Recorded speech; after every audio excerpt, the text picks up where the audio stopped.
종로 3가의 낡은 골목, 작은 국밥집 문을 여는 순간이 오늘도 찾아왔습니다. 이른 아침 공기를 가르며 문을 열면 어제 끓여둔 뽀얀 국물 향이 코끝을 스치죠. 안녕하세요. 저는 김정옥입니다. 올해 78이 되었죠. 한국 전쟁을 겪은 후 서울로 올라와 50년 넘게 국밥집을 운영해왔어요. 남편은 전쟁통에 잃었고 자식 하나 없이 혼자 살아왔지만 이 국밥집이 제 삶의 전부였습니다. 사람들은 저를 국밥 할머니라고 부르죠. 손맛 하나로 종로 골목에서 반세기를 버텨온 고집스러운 노파. 그게 바로 저예요. 그날은 유독 비가 많이 왔습니다. 창문을 두드리는 빗소리가 마치 전쟁터의 총소리처럼 들리던 날이었어요. 문이 열리고 낯선 백인 남자가 들어왔죠. 비에 푹 젖은 모습이 마치 오래전 전쟁에서 돌아온 모습 같았습니다. 눈빛이 공허했어요. 말없이 구석자리에 앉더니 메뉴판을 보는 척하다가 저를 바라봤죠. 소고기 국밥. 그렇게 서툰 발음으로 말하는 모습이 웃음이 나면서도 어딘가 안쓰러웠습니다. 뚝배기에 뜨거운 국물을 담아 내려놓았어요. 그 남자는 젓가락질도 서툴렀죠. 국물이 옷에 튀기도 했습니다. 하지만 묵묵히 한 그릇을 다 비웠어요. 그리고는 고개를 숙여 인사하고 사라졌습니다. 다음 날도 비가 왔어요. 그리고 문이 열리며 그 남자가 다시 들어왔죠. 어제와 같은 자리에 앉더니 같은 메뉴를 주문했습니다. 그 다음 날도 또 그 다음 날도 왔어요. 매일 같은 시간, 같은 자리, 같은 메뉴. 말없이 뚝배기를 비우고 가는 그 모습이 어쩐지 익숙해져 갔습니다. 비가 그친 날에도 왔어요.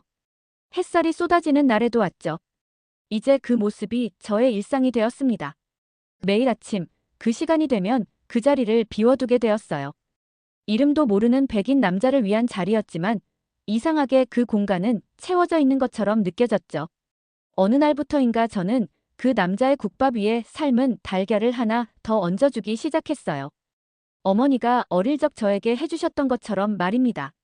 처음엔 의아한 표정으로 달걀을 바라보더니 곧 고개를 들어 저와 눈을 마주쳤어요. 그리고 손을 모아 깊게 인사를 했죠. 그 모습이 어쩐지 가슴 한구석을 찡하게 만들었습니다. 다른 손님들은 종종 수군거렸어요. 요즘엔 외국인도 국밥 먹는 시대냐? 그런 질문에 저는 그저 뜨거운 게 속을 데워주면 누구든 살만한 거죠라고 대답했습니다. 전쟁이 끝나고 혼자 서울에 올라왔을 때 처음 먹었던 그 국밥 한 그릇이 저를 얼마나 위로해 주었는지 모릅니다. 그때의 기억이 선명하게 떠올랐어요. 매일 같은 시간, 같은 자리. 그 남자의 빈자리가 있으면 왠지 하루가 시작되지 않은 것 같았습니다. 어느새 그 사람을 기다리는 제 모습을 발견하게 되었어요. 묵묵히 국밥을 먹는 그 모습이 마치 오래전 저의 모습 같기도 했습니다. 세 번째 주가 되었을 때였어요. 그 남자가 종이 한 장을 꺼내 저에게 건넸습니다. 영어로 적혀 있었지만 옆에 서툰 한글도 함께 있었어요. 부끄러운 말이지만 저는 글을 많이 배우지 못했습니다. 옆 가게 젊은 주인에게 부탁했더니 읽어주었죠. 저는 미국 전쟁 기자입니다. 전장에서 동료를 잃고 살아 돌아온 게 죄처럼 느껴졌어요. 어느 날 서울 골목을 떠돌다 이곳에 들어왔어요. 첫 국밥의 뜨거움에 눈물이 멈췄습니다. 그 순간 제 마음에도 무언가가 울컥 솟아올랐어요. 저도 모르게 그의 손을 잡았습니다. 손바닥에 전해지는 온기가 말보다 더 많은 것을 전하는 것 같았어요. 말이 통하지 않아도 마음은 통했던 거겠죠. 이름도 모르는 외국인과 78 노파 사이에 피어난 특별한 인연의 시작이었습니다. 그날부터 저는 그 백인 남자에게 먼저 말을 건네기 시작했습니다. 손님, 오늘도 비 많이 오네요. 그런 인사를 건네도 그는 그저 미소로 답할 뿐이었죠. 말이 통하지 않아도 괜찮았습니다. 어쩐지 그 사람의 눈빛에서 무언가를 읽을 수 있었거든요. 저도 모르게 그날부터 그의 국밥 위에 삶은 달걀을 하나 더 얹어주기 시작했어요. 우리 어머니가 제가 어릴 적에 해주셨던 그 작은 사랑의 표현이었습니다. 달걀 하나가 뭐 그리 대수겠냐만 때로는 그런 작은 온기가 사람의 마음을 녹이는 법이죠. 처음에 그 남자는 의아한 표정으로 달걀을 바라보더니 곧 고개를 들어 저와 눈을 마주쳤어요. 그리고 손을 모아 깊게 인사를 했죠. 마치 절을 하듯이 말입니다. 그 모습이 어쩐지 가슴 한구석을 찡하게 만들었어요. 말이 통하지 않아도 마음은 통했던 거겠죠. 국밥집을 찾는 단골 손님들은 이런저런 말을 수군거렸습니다. 정옥 씨는 언제부터 외국인 손님한테 그렇게 잘해주게 됐어? 요즘엔 외국인도 국밥 먹는 시대냐? 저 사람은 누구길래 매일 여기 오지? 그런 질문들이 끊이지 않았어요. 한 손님이 직접적으로 물었을 때 저는 무심코 대답했죠. 뜨거운 게 속을 데워주면 누구든 살만한 거예요. 그 말을 하는 순간 갑자기 떠오른 생각이었습니다. 전쟁이 끝나고 혼자 서울에 올라왔을 때 처음 먹었던 그 국밥 한 그릇이 얼마나 저를 위로해 주었는지 말이에요. 그때의 기억이 선명하게 떠올랐죠. 매일 같은 시간, 같은 자리. 그 남자의 빈자리가 있으면 왠지 하루가 시작되지 않은 것 같았습니다. 어느새 그 사람을 기다리는 제 모습을 발견하게 되었어요. 묵묵히 국밥을 먹는 그 모습이 마치 오래전 저의 모습 같기도 했습니다. 언제부턴가 그 사람을 보면 제 젊은 시절이 떠올랐어요. 세 번째 주가 되었을 때였습니다. 그 남자가 무언가를 적은 종이 한 장을 꺼내 저에게 건넸어요. 영어로 적혀 있었지만 옆에 서툰 한글도 함께 있었죠. 부끄러운 말이지만 저는 글을 많이 배우지 못했습니다. 옆 가게 젊은 주인에게 부탁했더니 읽어주었어요. 저는 미국 전쟁 기자입니다. 전장에서 동료를 잃고 살아 돌아온 게 죄처럼 느껴졌어요. 어느 날 서울 골목을 떠돌다 이곳에 들어왔어요. 첫 국밥의 뜨거움에 눈물이 멈췄습니다. 그 순간 제 마음에도 무언가가 울컥 솟아올랐어요. 저도 모르게 그의 손을 잡았습니다. 손바닥에 전해지는 온기가 말보다 더 많은 것을 전했죠. 비록 다른 나라, 다른 시대의 전쟁을 겪었지만 상처는 같았나 봅니다. 그래서 우리는 말이 통하지 않아도 서로를 이해할 수 있었던 걸까요? 그날 저녁 가게 문을 닫고 집으로 돌아가는 길에 문득 생각했습니다. 사람과 사람 사이의 진짜 소통은 말이 아니라 마음으로 하는 것일지도 모른다고요. 제가 평생 국밥을 끓여온 것도 어쩌면 그런 이유였을지 모릅니다. 말로는 전하지 못하는 위로와 따뜻함을 국물에 담아 건네고 싶었던 거겠죠. 그날 밤 오랜만에 남편 생각이 났어요. 전쟁터에서 돌아오지 못한 그 사람. 지금쯤 어디선가 누군가의 국밥을 먹고 있을까요? 처음으로 그런 생각이 들었습니다. 그리고 이상하게도 마음이 편안했어요. 마치 오래된 상처가 조금은 아물어가는 것 같았죠. 그날 이후 저와 그 남자 사이에는 묘한 연결고리가 생겼습니다. 말이 통하지 않아도 서로를 이해하는 그런 관계였어요. 나중에 알게 된 사실이지만 그의 이름은 존 밀러였죠. 전쟁터를 돌아다니며 사진과 글로 진실을 전하는 사람이었습니다. 세상의 아픔을 기록하는 직업을 가진 사람이 어쩌다 저의 작은 국밥집을 찾아왔는지, 그건 어쩌면 운명이었는지도 모르겠어요. 어느 날 단골 손님인 민재가 찾아왔습니다. 대학에서 영상을 공부한다는 25 청년이었어요. 오래전부터 저의 국밥을 즐겨 먹던 아이였죠. 민재는 존이 국밥을 먹는 모습을 유심히 보더니 눈을 반짝였습니다. 그러더니 조심스럽게 제게 물었어요. 이 외국인 손님을 촬영해봐도 되겠냐고요. 뭔가 특별한 이야기가 있을 것 같다며 말이죠. 처음엔 망설였습니다. 카메라 앞에 서는 것도 싫었고 존에게도 신뢰가 될까 걱정되었어요. 하지만 민재의 순수한 열정이 느껴졌죠. 그래서 존에게 물어보기로 했습니다. 놀랍게도 존은 수줍게 고개를 끄덕였어요. 그렇게 민재의 작은 프로젝트가 시작되었습니다. 민재는 조용히 카메라를 세팅하고 존이 국밥을 먹는 모습, 제가 국밥을 담아내는 모습, 우리가 눈빛을 교환하는 순간들을 담았어요. 짧은 인터뷰도 진행했는데 존은 서툰 한국어로 이렇게 말했죠. 이 집 국밥 특별해요. 무엇인가 있어요. 그 말을 들으며 왠지 가슴이 뭉클해졌습니다. 50년 넘게 국밥을 끓여왔지만 그런 말을 들어본 적은 없었거든요. 민재는 그날 촬영한 영상을 편집해서 인터넷에 올렸다고 합니다. 그리고 다음 날 놀라운 일이 벌어졌어요. 그 짧은 영상이 수만 명에게 공유되었다는 거였죠. 외국 언론에도 소개되었다고 했습니다. 한국 국밥, 미국 기자의 삶을 바꾸다, 그런 제목으로 말이에요. 얼마 지나지 않아 방송국에서 연락이 왔습니다. 저희 국밥집을 촬영하고 싶다고요. 존과 저의 이야기를 다큐멘터리로 만들고 싶다고 했어요. 순간 당황스러웠죠. 여든이 다 되어가는 나이에 갑자기 카메라 앞에 서야 한다니 생각만 해도 가슴이 두근거렸습니다. 나는 그냥 국물이나 고는 사람인데. 그렇게 중얼거렸어요. 하지만 조는 그 제안을 기쁘게 받아들였습니다. 그의 말에 따르면 이 이야기가 많은 사람들에게 위로가 될 수 있다고 했어요. 저도 모르게 고개를 끄덕였죠. 어쩌면 이런 작은 이야기가 누군가에게 힘이 될 수 있을지도 모른다는 생각이 들었기 때문입니다. 촬영이 시작되었고 카메라 앞에 선다는 게 처음에는 정말 어색했어요. 하지만 곧 평소처럼 국밥을 끓이고 손님을 맞이하는데 집중했습니다. 존도 평소와 같이 조용히 국밥을 먹었고요. 카메라는 그 모든 순간을 담아갔죠. 제 인생에서 이렇게 특별한 경험을 하게 될 줄은 꿈에도 몰랐습니다. 가끔은 민재에게 물었어요. 사람들이 왜 이런 걸 보려고 하는 거니? 민재는 웃으며 대답했죠. 진심이 담긴 이야기니까요. 요즘 세상에 그런 게 얼마나 귀한지 모르실 거예요. 그 말을 들으며 생각했습니다. 저는 그저 국밥을 끓여왔을 뿐인데 그게 누군가에게는 특별한 이야기가 된다는 사실이 신기했어요. 그렇게 우리의 작은 이야기는 세상으로 퍼져나갔습니다. 말이 통하지 않아도, 나이 차이가 많이 나도, 서로 다른 세계에서 살아왔어도 사람과 사람 사이에 따뜻한 연결이 가능하다는 것을 보여주는 작은 증거가 되었죠. 평범한 국밥 한 그릇이 만들어낸 기적이었습니다. 어느 날 밤 가게 문을 닫고 정리를 하고 있는데 민재가 찾아왔습니다. 평소보다 늦은 시간이었어요. 민재는 카메라를 들고 있었고 어딘가 망설이는 표정이었죠.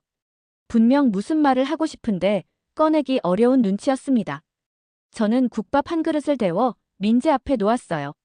찬밥도 덮이면 먹힌다는 말처럼 사람의 마음도 뜨거운 국물 한 그릇이면 열리는 법이죠. 민재는 조심스럽게 물었습니다. 왜 그 외국인 손님한테 유독 따뜻하게 대하냐고요? 뭔가 특별한 이유라도 있는지 말이에요. 그 질문에 잠시 말문이 막혔습니다. 특별한 이유? 저도 명확하게 설명할 수 없었지만 어쩐지 존의 모습에서 오래전 저의 모습을 보는 것 같았어요. 한참을 침묵하다가 조용히 입을 열었죠. 그게 나도 전쟁에서 남편을 잃었다고 말했습니다. 6.25 때 일이었어요. 23세 혼자 되어서 아무도 없는 서울에 올라왔죠. 돈도 없고 말도 통하지 않았습니다. 시골 사투리 때문에 멸시받기도 했고요. 목소리가 떨렸어요. 오랫동안 꺼내지 않았던 기억들이 물밀듯이 쏟아져 나왔습니다. 그때 시장 한 구석에서 먹었던 국밥 한 그릇이 저를 울게 했다고 말했어요. 뜨거운 국물이 목을 타고 내려가는데 살아있다는 느낌이 들더라고요. 나도 그때 살았다고 느꼈거든요. 민재는 말없이 카메라를 들어 저를 찍고 있었습니다. 부끄러웠지만 계속 이야기했어요. 그 사람 눈빛을 보면 알 수 있다고 말했죠. 살아남았다는 죄책감. 그런 거. 나도 겪어봤으니까 안다고요. 국밥 한 그릇으로 모든 걸 해결할 순 없겠지만 적어도 오늘 하루는 버틸 수 있게. 그런 마음으로 주는 거라고 설명했습니다. 민재는 촬영을 마치고 조용히 고개를 숙였어요. 그리고 이렇게 말했죠. 정말 감사하다고, 이 이야기가 많은 사람들에게 큰 위로가 될 거라고요. 그 말을 들으며 문득 생각했습니다. 내 이야기가 위로가 된다고. 평생을 사람들 배를 채우는 일만 했는데 이제 와서 마음까지 채울 수 있다니. 참 신기한 일이었어요. 그날 밤 오랜만에 남편 생각이 났습니다. 전쟁터에서 돌아오지 못한, 얼굴도 제대로 기억나지 않는 그 사람, 지금쯤 어디선가 누군가의 국밥을 먹고 있을까요? 처음으로 그런 생각이 들었어요. 그리고 이상하게도 마음이 편안했습니다. 마치 오래된 상처가 조금은 아물어가는 것 같았죠. 그날 이후부터 국밥을 끓이는 마음가짐이 조금 달라졌어요. 예전에는 그저 생계를 위해, 사람들의 배를 채우기 위해 국밥을 끓였다면 이제는 누군가의 마음까지 데워줄 수 있다는 생각으로 더 정성을 들이게 되었습니다. 국물을 끓일 때마다 저의 이야기, 존의 이야기, 그리고 이 국밥을 먹을 누군가의 이야기를 생각했어요. 민재가 찍은 영상은 점점 더 많은 사람들에게 퍼져나갔습니다. 어느새 저의 작은 국밥집은 사람들이 찾아오는 장소가 되었어요. 젊은 사람들도 많이 오기 시작했습니다. 그들은 저에게 묻곤 했죠.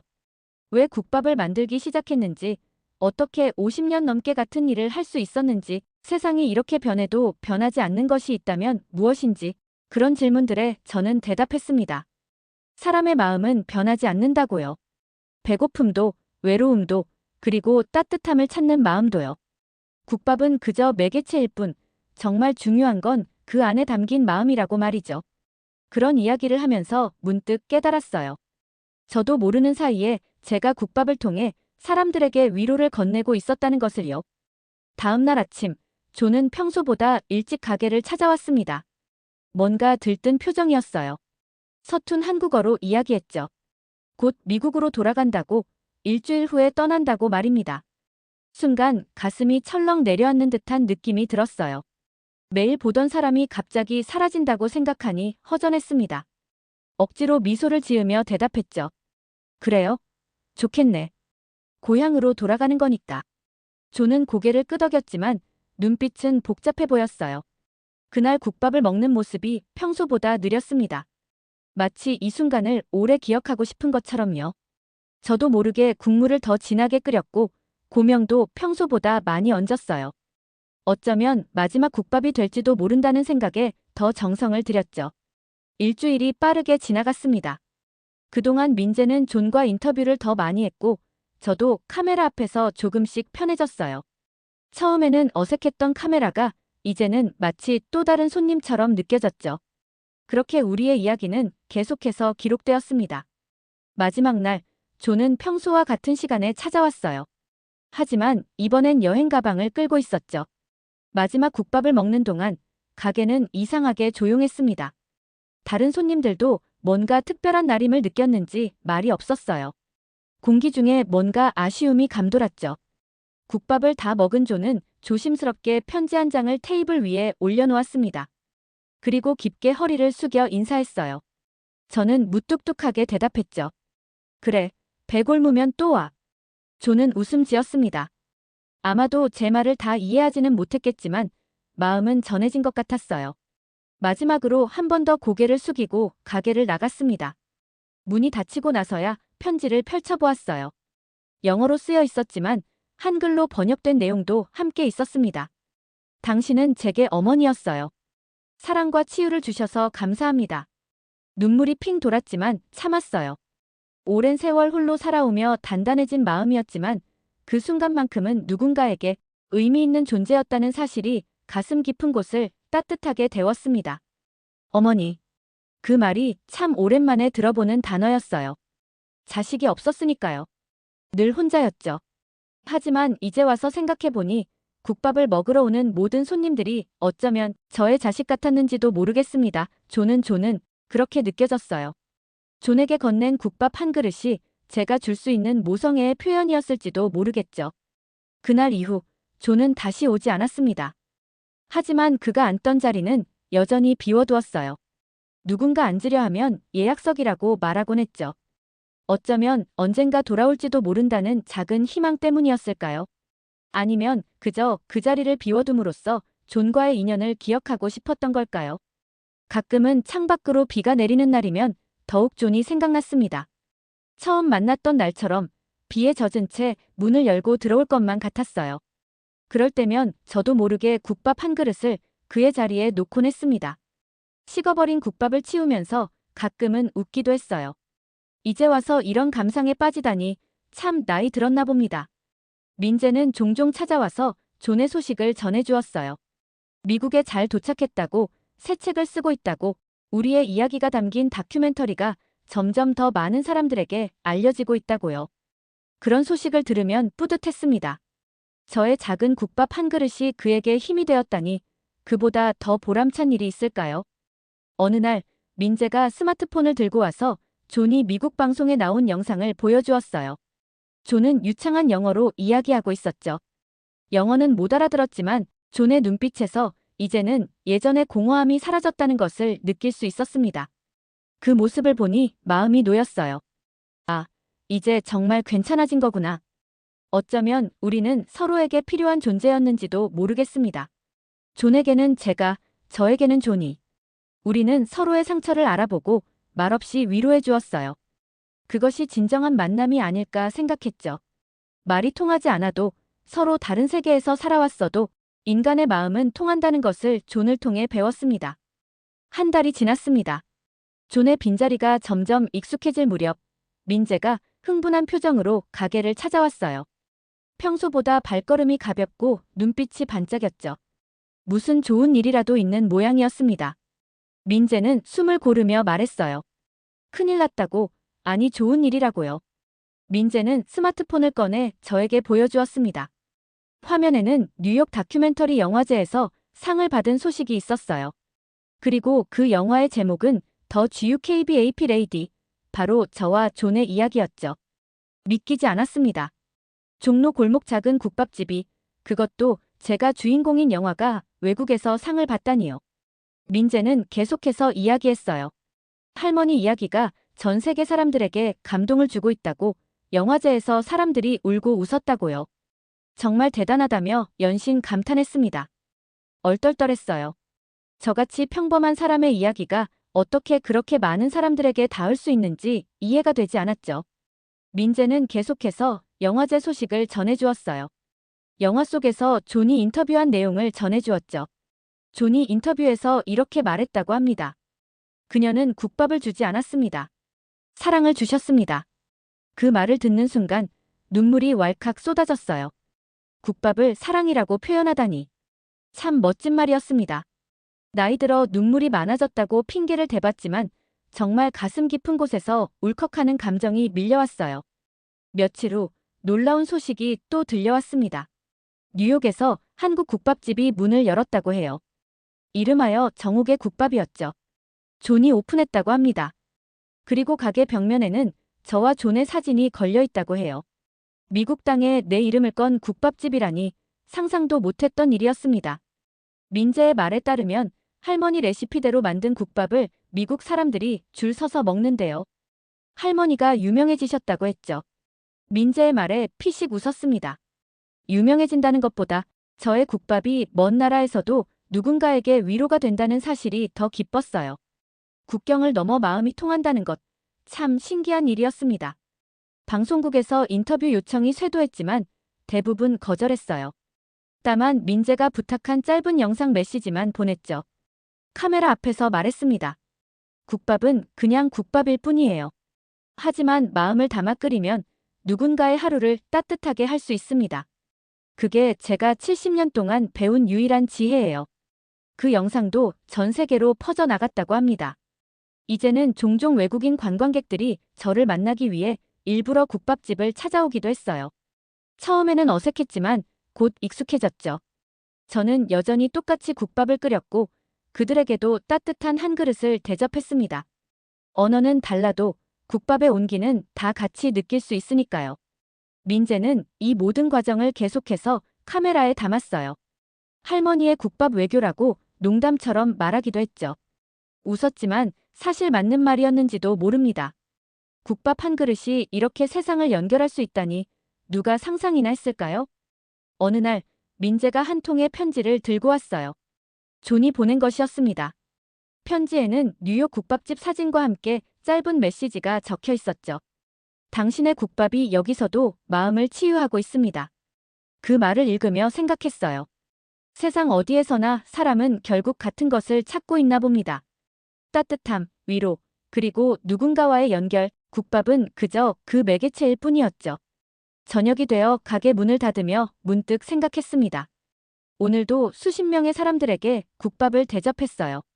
그 중에 누군가에게는 그저 한 끼 식사였을 테고 또 누군가에게는 어쩌면 하루를 버틸 힘이 되었을지도 모르죠.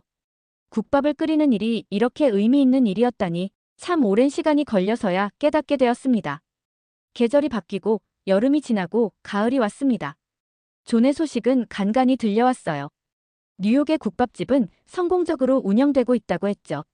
민재를 통해 전해 듣는 이야기들이 마치 먼 나라 동화 같았습니다. 때로는 믿기지 않기도 했어요. 내가 50년 넘게 끓여온 그 국밥이 지구 반대편에서도 사람들의 마음을 데우고 있다니 말입니다. 한국을 찾는 미국인들이 종로의 작은 국밥집을 찾아오기도 했어요. 존이 보냈다며 인사를 전하더군요. 그들은 서툰 한국어로 맛있어요라고 말하며 엄지손가락을 치켜 세웠습니다. 그런 모습을 보면 웃음이 나왔어요. 국밥 한 그릇이 이렇게 멀리까지 사람들을 연결할 수 있다니 신기했죠. 어느 날 비가 많이 내리던 오후였습니다. 가게는 한산했고 빗소리만이 공간을 채우고 있었어요. 문득 존이 처음 왔던 날이 떠올랐죠. 그때도 이렇게 비가 많이 왔었습니다. 습관처럼 존이 앉던 자리에 국밥 한 그릇을 놓았어요. 그리고 삶은 달걀을 조용히 얹었습니다. 이제는 어떤 의식 같은 것이 되었죠. 비 오는 날이면 꼭 그렇게 했어요. 민재가 들어와 그 모습을 보고 물었습니다. 할머니, 오늘도 안 올 것 같은데요? 저는 말없이 웃었어요.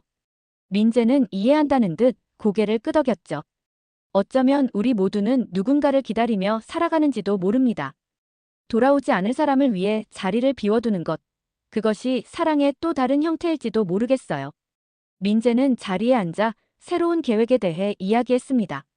지금 만들고 있는 새 다큐멘터리가 있다고 했어요. 국밥의 나라라는 제목으로 한국의 다양한 국밥과 그 안에 담긴 이야기를 담는 거라고 했죠. 그리고 이 모든 이야기를 제 이야기로 시작하고 싶다고 말했습니다. 멋쩍게 웃었어요. 이제는 어느 정도 익숙해졌지만 여전히 카메라 앞에 선다는 건 어색한 일이었죠. 민재의 말에 고개를 끄덕였습니다. 국밥은 단순한 음식이 아니라 역사와 추억, 그리고 사람들의 삶이 담긴 문화였으니까요. 문득 생각이 들어 말했죠. 우리나라 사람들은 왜 이렇게 국물 요리를 좋아하는지 아냐고요. 몸도 데우지만 마음도 데워주니까. 혼자 살아도 국물 한 그릇 있으면 외롭지 않은 것 같아서라고 말입니다. 민재는 그 말을 카메라에 담았어요. 이제는 카메라 앞에서도 자연스러워진 저였죠. 촬영을 마치고 민재는 반가운 소식을 전했습니다. 다음 주에 뉴욕에서 손님이 올 거라고 했어요. 존의 어머니라고 했죠. 아들이 바빠서 직접 못 온다면서 어머니를 보냈다고요. 그 말을 듣는 순간 가슴이 따뜻해졌어요. 존의 어머니, 존에게 제가 어머니 같았다면 저에게는 그가 아들 같았거든요. 아마도 그의 어머니와는 많은 이야기를 나눌 수 있을 것 같았습니다. 같은 시대를 살아온 여인으로서 또 자식을 사랑하는 어머니로서 말이죠. 참, 할머니, 외국에서 온 편지예요. 민재가 건넨 편지를 열어보니 각국에서 온 엽서들이 가득했어요. 국밥을 먹고 위로받았다는 메시지, 한국을 방문하면 꼭 들르겠다는 약속들. 세계 각국의 언어로 쓰여 있었지만 그 마음은 다 같았습니다. 따뜻함을 찾는 마음, 위로받고 싶은 마음. 그런 것들은 어느 나라, 어느 시대나 다 같은가 봅니다. 엽서들을 가게 벽에 붙이기 시작했어요. 처음에는 몇 장이었는데 어느새 벽 한쪽을 다 채웠죠. 그것을 보는 손님들은 신기해했습니다. 국밥집이 세계적으로 유명해졌네요. 그런 말을 들으면 쑥스러웠지만 한편으로는 뿌듯했어요. 제 작은 손길이 이렇게 멀리까지 닿을 수 있다니 말입니다. 1년이 지났습니다. 이제 저의 국밥집은 작은 관광 명소가 되었어요. 외국인들도 많이 찾아왔고 심지어 예약을 해야 할 정도였죠. 하지만 저는 여전히 똑같이 국밥을 끓였습니다. 화려한 장식도 특별한 서비스도 없었어요. 그저 정성을 담아 끓인 국밥뿐이었죠. 변하지 않는 것이 때로는 가장 큰 위로가 된다고 생각했기 때문입니다. 존의 어머니 캐롤은 한 달 동안 머물다 갔어요. 처음엔 말이 통하지 않아 어색했지만 민재가 통역해 주었습니다. 캐롤은 84세 나이에도 먼 나라까지 아들의 이야기를 따라 여행할 만큼 활기찬 분이었죠. 첫 만남에서 캐롤은 저를 꼭 안아주었어요. 그 순간 무슨 말이 필요했을까요? 두 어머니의 마음이 통한 순간이었습니다. 캐롤은 존이 어렸을 때 이야기를 들려주었고 저는 국밥 끓이는 법을 가르쳐 주었어요. 말이 완벽히 통하지 않아도 마음으로 이해하는 시간이었죠. 손짓 발짓, 눈빛과 웃음으로 우리는 충분히 소통했습니다. 어쩌면 그것이 진정한 대화인지도 모르겠어요. 말보다 더 깊은 곳에서 이루어지는 교감 말입니다. 비가 오는 날이면 여전히 존의 자리에 국밥을 놓고 삶은 달걀을 얹었어요. 이제는 그것이 제 의식 같은 것이 되었죠. 존이 다시 올 거라는 기대보다는 그를 통해 배운 것에 대한 감사함을 담은 작은 예의였습니다. 캐롤은 그 모습을 보며 눈물을 흘렸어요. 아들을 생각하는 제 마음이 느껴졌나 봅니다. 민재의 다큐멘터리 국밥의 나라가 완성되었어요. 첫 상영회에 초대를 받았죠. 평생 텔레비전으로만 영화를 보다가 처음으로 영화관에 가게 되었습니다. 많은 사람들 앞에 서는 것이 부끄러웠지만 용기를 내어 참석했어요. 캐롤도 함께였죠. 우리는 나란히 앉아 스크린 속 이야기를 지켜보았습니다. 화면에 비친 저의 모습이 어색했어요. 하지만 영화는 단순히 저와 존의 이야기를 넘어 한국 전쟁 이후 사람들이 어떻게 국밥으로 위로받고 살아왔는지를 담아냈습니다. 전국 각지의 다양한 국밥과 그 안에 담긴 이야기들, 그것은 우리의 아픔과 희망, 그리고 삶의 이야기였어요. 국밥 한 그릇에 담긴 역사와 문화, 그리고 사람들의 마음이 고스란히 담겨 있었죠. 영화가 끝나고 관객들의 뜨거운 박수 속에 저는 무대에 올랐어요. 떨리는 마음으로 마이크 앞에 섰죠. 준비된 말은 없었습니다. 그저 마음에서 우러나오는 대로 이야기했어요. 저는 그저 국밥을 끓이는 사람이라고, 특별한 재료도 비법도 없다고 말했습니다. 다만 매일 아침 솥에 물을 붓고 불을 지필 때 오늘 이 국밥을 먹을 사람들이 따뜻해지기를 바라는 마음만 있을 뿐이라고요. 잠시 말을 멈추고 객석을 바라보았습니다. 많은 사람들의 눈빛에서 공감을 읽을 수 있었어요. 이어서 말했죠. 세상에서 가장 따뜻한 말은 괜찮다가 아니라 밥 먹었니? 라고 생각한다고요. 누군가 당신에게 밥을 권한다면 그건 살아있어줘서 고맙다는 말과 같은 거라고 말입니다. 그 순간 객석에서 누군가 흐느끼는 소리가 들렸어요. 아마도 모두가 각자의 국밥 한 그릇을 떠올렸나 봅니다. 그렇게 마지막 인사를 하고 무대에서 내려왔어요. 캐롤이 저를 따뜻하게 안아주었죠. 그녀의 눈빛에서 모든 것을 이해한다는 메시지를 읽을 수 있었습니다. 우리는 서로 다른 나라, 다른 언어, 다른 문화 속에서 살아왔지만 어머니로서의 마음은 같았어요. 그것이 우리를 연결해주는 끈이었죠. 집으로 돌아오는 길, 비가 내리기 시작했습니다. 문득 하늘을 올려다보며 생각했어요. 존, 잘 지내고 있니? 오늘도 국밥 한 그릇 먹었니? 그런 생각을 하며 미소 지었죠. 어쩌면 존도 같은 시간, 뉴욕의 하늘을 올려다보며 비슷한 생각을 하고 있을지도 모르겠습니다. 종로의 작은 국밥집으로 돌아와 문을 열었어요. 내일도 여전히 새벽에 일어나 국물을 끓일 겁니다. 누군가에게 국밥 한 그릇이 위로가 된다면 그것으로 충분하니까요. 비가 창문을 두드리는 소리를 들으며 저는 존이 앉던 자리에 국밥 한 그릇을 놓고 달걀을 얹었습니다. 그리고 작게 속삭였어요. 또 와, 아들아.